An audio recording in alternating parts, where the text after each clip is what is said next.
तेरे को क्या लगता था कि नहीं लौटेंगे? गलत। जब तक तोड़ेंगे नहीं तब तक छोड़ेंगे नहीं। दुनिया में हर कोई इंसान स्मार्ट बनना चाहता है, बट आपको पता है कि एक स्मार्ट बंदे के अंदर और एक स्टूपिड बंदे के बीच में क्या फर्क होता है? अगर आपको नहीं पता है तो आपने ठीक से ऑब्जर्व नहीं किया है। उसी के बारे में आज मैं बात करने वाला हूं दोस्तों, कि जो स्मार्ट लोग होते हैं उसके बीच में और स्टूपिड बंदे के बीच में क्या फर्क होता है। और अगर एक स्टूपिड बंदा, एक जो पुलिस बंदा, एक जो बेवकूफ इंसान अगर स्मार्ट बंदा बनना चाहता है तो उसके लिए उसको क्या करना पड़ेगा? देखो, स्टार्टिंग में मैंने ऑब्जर्व किया, स्टार्टिंग में मैंने देखा कि स्मार्ट और स्टूपिड बंदे के बीच में क्या फर्क होता है। और मुझे पता चला कि उसको कुछ नहीं करना है, सिर्फ उसको एक प्रोसेस फॉलो करना रहता है।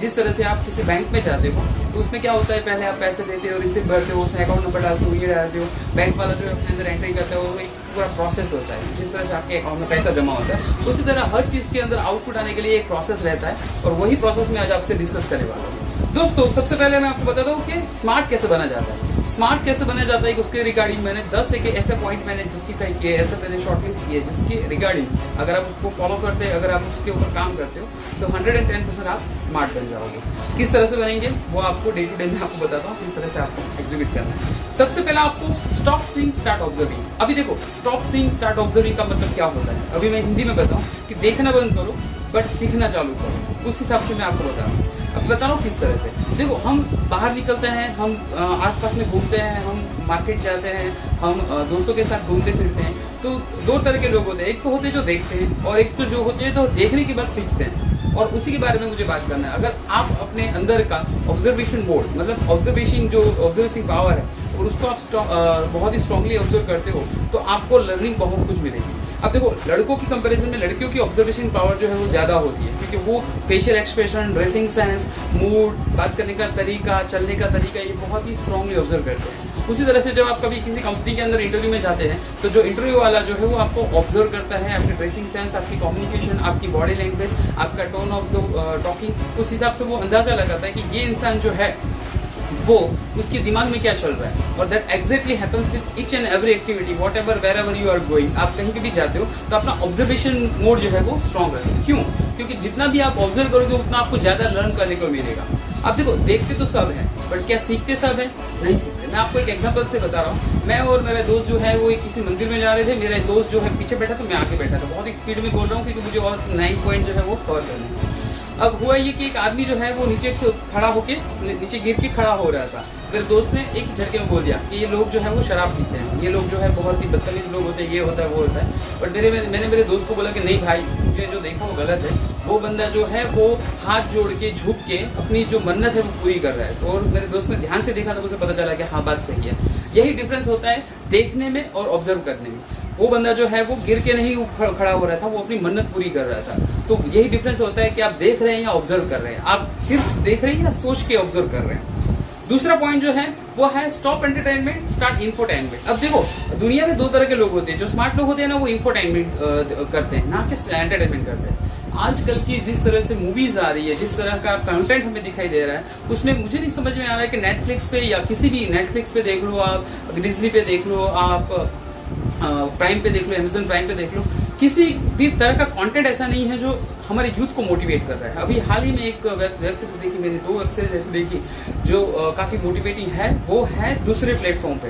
बाकी जो इंफोटेनमेंट, हमको एंटरटेनमेंट की जगह जो एंटरटेनमेंट जो मिल रहा है, मतलब जो हमें इंफोटेनमेंट की कंपैरिजन में एंटरटेनमेंट मिल रहा है, उसकी हमारे यूथ को जरूरत ही नहीं है। मुझे नहीं समझ में आता कि एक बंदा जो कैरी मिनाटी है, मुझे नहीं समझ में आता, वो बंदा गालियां देता है, बहुत ही गंदी गंदी गालियां देता है, और उस बंदे के 4 करोड़ सब्सक्राइबर है। इसका मतलब ये हुआ कि हमारे इंडिया के अंदर लोगों को एंटरटेनमेंट की जरूरत इतनी भारी मात्रा में है कि लोग जो है वो गालियां सुनने के लिए किसी के चैनल पे चले जाते हैं। देश संकट में है।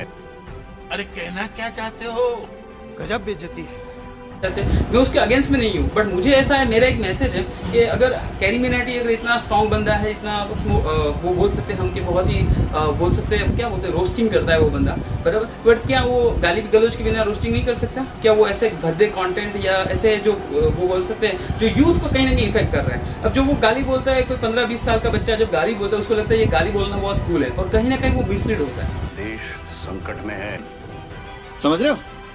समझ रहे हो आप? तो अगर ये कैरी मिनाटी तक मैसेज पहुंच रहा है तो प्लीज आप अपना कंटेंट जो है आपको यूथ फॉलो कर रहे हैं, आपको यूथ जो है आपसे इंस्पायर्ड है, इसका मतलब ये नहीं है कि आप उनको मिसलीड करो। आप गालियां बोलते हो, आप ऐसी ऐसी चीजें दिखाते हो, एंटरटेनमेंट तक ठीक है, बट आप कहीं ना कहीं मिसलीड करते हो। और यही डिफरेंस है इंफोटेनमेंट और एंटरटेनमेंट के बीच में। तो अगर आपको यूथ, जैसे कि संदीप महेश्वरी के मुंह से कभी आपने गाली नहीं सुना होगा, विवेक बिद्रा के मुंह से आपने कभी गाली नहीं सुना होगा, आपने कभी किसी मोटिवेशनल स्पीकर या किसी सॉफ्ट स्किल ट्रेनर के मुंह से कभी गाली नहीं सुना होगा, क्योंकि उनको पता है कि उनको अपने ऑडियंस को क्या देना है। सो आपको पहले ये सोचना है कि आप एंटरटेनमेंट करना चाहते हो, इंफोटेनमेंट करना चाहते हो। अभी देखो, एंटरटेनमेंट करने वाले तो लाइफ में मौज करते हैं, मौज ही करते हैं, फिर वो लोग उनकी खोज करते हैं, बराबर। बट जो लोग इंफोटेनमेंट करते हैं ना, लोग उनको पीछे पीछे चलते हैं। जिसके पास नॉलेज होगा, जिसके पास इन्फॉर्मेशन होगा, जिसके पास डेटा होगा, लोग उनको डेफिनेटली फॉलो करेंगे। तो आपको ये एक दिमाग में क्लियर रखना है कि आप एंटरटेनमेंट करना चाहते हैं या इंफोटेनमेंट करना चाहते हैं। इंफोटेनमेंट का मतलब है आपको इन्फॉर्मेशन मिल रही है, अब वो किसी भी सेगमेंट से मिल सकती है। आप टीवी में देखते हो तो मोटिवेशन मूवी देखते। मैं हाल ही में काफी सारी मूवीज लॉन्च हुई, अभी 2 दिन पहले राधे मूवी लॉन्च हुई, मुझे इसके फीडबैक रिव्यू मिल गए। मैं अभी वैसी ही मूवीज देख रहा हूँ। देखो, बुक्स रीड करना सबको पसंद नहीं आता है, 2-2, 5-5, 7-7 घंटे लोग नहीं बैठ पाते हैं रीड करने के लिए, बट आप मूवी वॉच कर सकते हैं। आप देखिए, मैं मेरी चैनल में काफी सारी मूवी सजेस्ट कर रहा हूँ और करने वाला हूँ। आने वाले टाइम में मैं काफी सारी मूवी सजेस्ट करने वाला हूँ, जिसमें से आपको काफी सारे थॉट प्रोसेस मिलेंगे, काफी सारी मोटिवेशन मिलेगी, और वही आपको आगे जाके हेल्पफुल होगी। तो please stop entertainment, start infotainment. Next point जो है वो है आपका बी विद स्मार्ट पीपल। अभी देखो, जैसी संगत होगी जैसी रंगत होगी वैसी संगत होगी, जैसी रंगत होगी वैसी संगत होगी, जैसी संगत होगी वैसी रंगत होगी। तो बोलते हैं ना कि आप जिन लोगों के साथ रहोगे उसी की जैसे आप सब समटाइम बनोगे। जैसे आपके दोस्त होंगे, जैसे आपके आसपास में लोग होंगे, वैसे ही आपकी मेंटालिटी बनेगी। तो आपको क्या करना है, आप उन लोगों के साथ रहिए। हो सकता है स्टार्टिंग में आपको थोड़ा डिफिकल्ट लगे, थोड़ा बोरिंग लगे, थोड़ा इरिटेटिंग लगे, थोड़ा स्टूपिड लगे, बट उन लोगों के साथ में रहो जिनके पास IQ लेवल हाई है, जिनका नॉलेज होने के लिए नहीं, काबिल होने के लिए पढ़ो। सक्सेस के पीछे मत भागो, एक्सेलेंस का पीछा करो। जो है, मेरा ही एक दोस्त है जिसका नाम मैं ले नहीं सकता, मेरा एक दोस्त है, वो बहुत ही कड़वा है, बहुत ही उसका बियर्ड है, बहुत ही बोल सकते हैं मीन बंदा है, बट मुझे वो दोस्त है, वो कहीं ना कहीं कभी ना कभी जब भी हम मिलते हैं, कहीं ना कभी कुछ ना कुछ लर्निंग मिलता है मुझे उस बंदे से। हाँ, मुझे उसकी कंपेरिजन में हल्का सा स्टूपिड फील होता है, तो मैं उसकी कंपेरिजन में स्टूपिड हूँ, बट हाँ, मुझे हमेशा ये मैं वेलकम करता हूँ कि हाँ, उससे मुझे कोई भी सजेशन मिलता है तो मैं उस सजेशन को वेलकम करता हूँ। तो be with the smart people. Smart people कहीं ना कहीं डायरेक्ट इनडायरेक्टली आपका भलाई करेंगे। बहुत करीबी दोस्त थे, उन्होंने मुझसे कहा, The most expensive thing in the world is trust. Cheap people can't afford it. अब होने के लिए नहीं, काबिल होने के लिए पढ़ो। सक्सेस के पीछे मत भागो, एक्सेलेंस का पीछा करो। तो आप स्मार्ट टीम लोगों के साथ में हो तो वो बहुत ही बड़ा की पॉइंट है आपके लिए। चौथा पॉइंट है ऑलवेज आस्क। अरे कहना क्या चाहते हो? Ask question. अभी देखो, हम जब क्लासरूम में होते हैं, हम कहीं कॉलेज में पढ़ रहे हैं, किसी स्कूल में पढ़ रहे हैं, तो एक बहुत ही माइंडसेट रहता है कि क्वेश्चन पूछना सबके लिए एक स्टुपिडिटी हो गया। मतलब मैं बता रहा हूँ, जब मैं क्लासरूम में कहीं पे भी कोई क्वेश्चन पूछता था, अब होता यह है कि 5 लोगों को इस क्वेश्चन का आंसर पता है, बाकी के 95 लोगों को इस क्वेश्चन का आंसर नहीं पता है। बट जब मैं क्वेश्चन पूछता था क्लास के अंदर, तो बाकी के 95 हंस रहे थे, क्योंकि उनके हिसाब से मैंने क्वेश्चन पूछ के कोई गुनाह कर दिया। बाकी टोटल क्लास में 5 लोगों को ही क्वेश्चन का आंसर पता था। अब बात यह है कि जो 5 लोग हैं जिनको क्वेश्चन का आंसर पता है, वो तो अपनी लाइफ में गुजारा कर देंगे, बाकी 95 लोग जो है वो अपनी लाइफ के अंदर पूरी जिंदगी स्टूपिड बने रहेंगे। मैंने कहीं पे कोर्स पढ़ा था, if you ask the question you sound stupid one time. आप अगर क्वेश्चन पूछते हो तो आप एक बार स्टूपिड साउंड होते हो, अगर आप क्वेश्चन नहीं पूछते हो तो आप पूरी लाइफ स्टूपिड रहते हो। तो क्वेश्चन पूछना बहुत ही अच्छी चीज है। क्वेश्चन हमेशा पूछिए किस। अरे कहना क्या चाहते हो? तेरा बाप यहाँ छोड़कर गया था कि तेरी माँ? सिचुएशन, किसी भी परिस्थिति, किसी भी चीज के बारे में अगर आपको क्वेश्चन आता है तो क्वेश्चन पूछिए। क्वेश्चन उस तरह से पूछिए कि आप नॉलेज ग्रैब करना चाहते हो, ना कि किसी की उंगली करना चाहते हो, ना ही किसी को परेशान करना चाहते हो, बट आप इन्फॉर्मेशन लेना चाहते हो। तो अगर आप क्वेश्चन पूछते हैं, हर क्वेश्चन जो है वो जाता फ्री है, बट आता है नॉलेज के साथ। तो कोई क्वेश्चन जब जाता है तो वो तो ऐसे ही जाता है, बट आता है नॉलेज के साथ। तो समझ रहे हो? तो हमेशा आप क्वेश्चन पूछिए, और क्वेश्चन पूछने के बाद आपने, जैसे मैंने आपको बताया कि स्टीव जॉब जो है वो, आई थिंक मैंने बात किया है, स्टीव जॉब का एक बहुत ही बड़ा स्लोगन है, स्टे हंग्री स्टे फुलिश, जिसपे मैं सोच रहा हूँ मैं वीडियो बनाऊंगा, स्टे हंग्री स्टे फुलिश पे। उन्होंने बोला है कि आप स्टे हंग्री मतलब भूखे रहो, बराबर। मैं आपके उसके बारे में बात करूंगा। स्टे फुलिश, हमेशा मूर्ख, हमेशा बेवकूफ बने रहे हो, क्योंकि अगर बेवकूफ हो आप स्टूपिड हो, तो लोग जो है वो आपको कहीं ना कहीं इन्फॉर्मेशन देंगे, बट आपको उनको दिखाना है कि आप स्टूपिड हो, आप अंदर से स्टूपिड नहीं हो।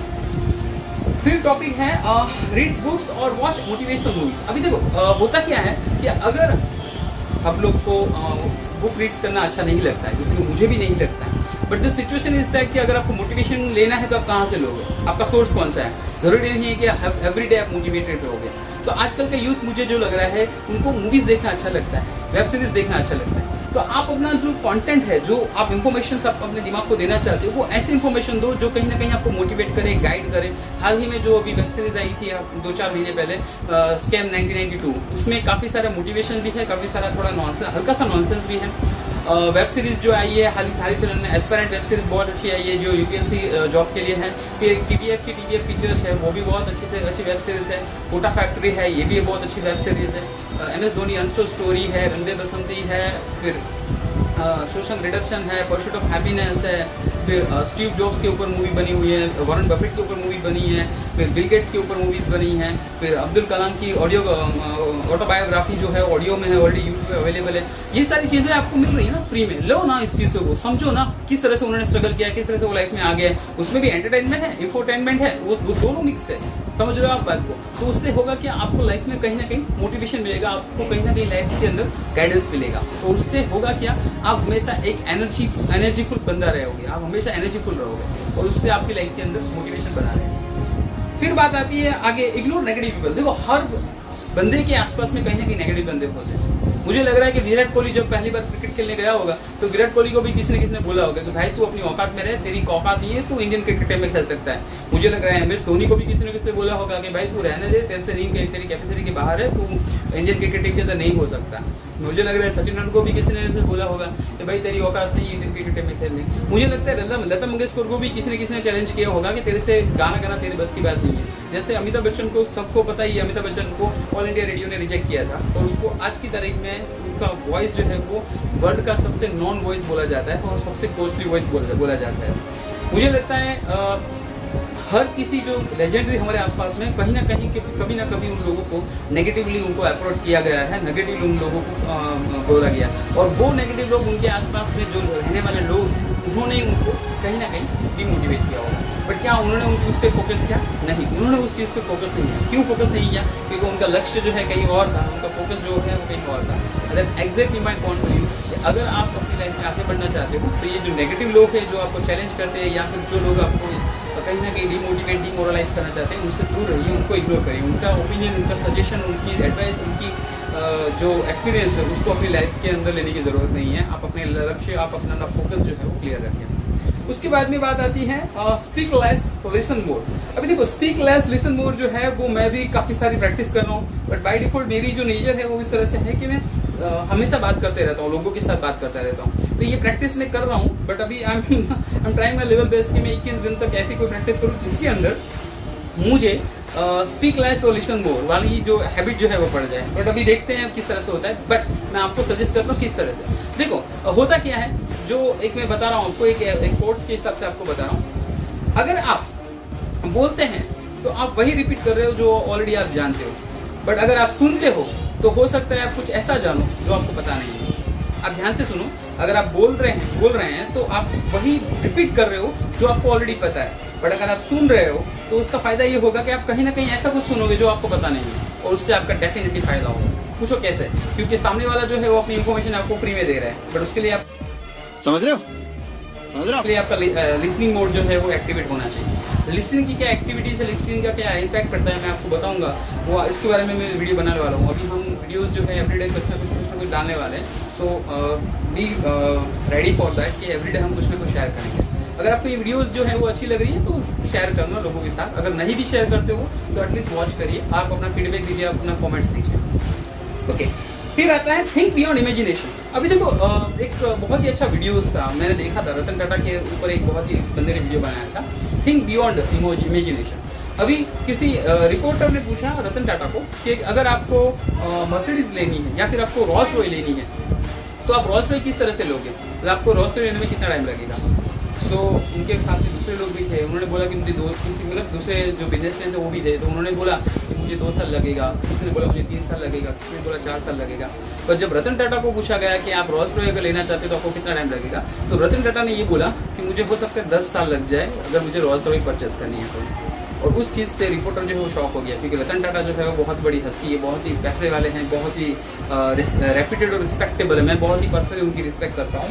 तो जब ये रिपोर्टर ने ये सुना तो रतन टाटा को उन्होंने पूछा कि सर आपके पास तो काफ़ी सारा पैसा है, आप रोल्स रॉयस क्यों नहीं ले सकते? तो रतन टाटा ने बहुत ही अच्छी तरह आंसर दिया। उन्होंने बोला अगर मुझे रोल्स रॉयस कंपनी लेनी है तो डेफिनेटली 10 साल तो लग जाएंगे। और तब ये क्वेश्चन का आंसर सुन के रिपोर्टर जो है वो चौंक गया, क्योंकि वो कंपनी की बात नहीं कर रहा था, वो कार की बात कर रहा था। बट रतन टाटा का जो माइंडसेट है, उसका जो थिंकिंग है, वो पूरी कंपनी का था। समझ रहे हो? समझ रहे हो? तो वो दी एंड नहीं, पिक्चर अभी बाकी है मेरे दोस्त। और उसी यही चीज़ें जो है वो दिखाती हैं कि किस तरह से कोई बंदा जो है बियॉन्ड इमेजिनेशन, मतलब कि सोचता है उस लेवल पे जिस लेवल पे कोई आम बंदा जो है वो नहीं सोच सकता है।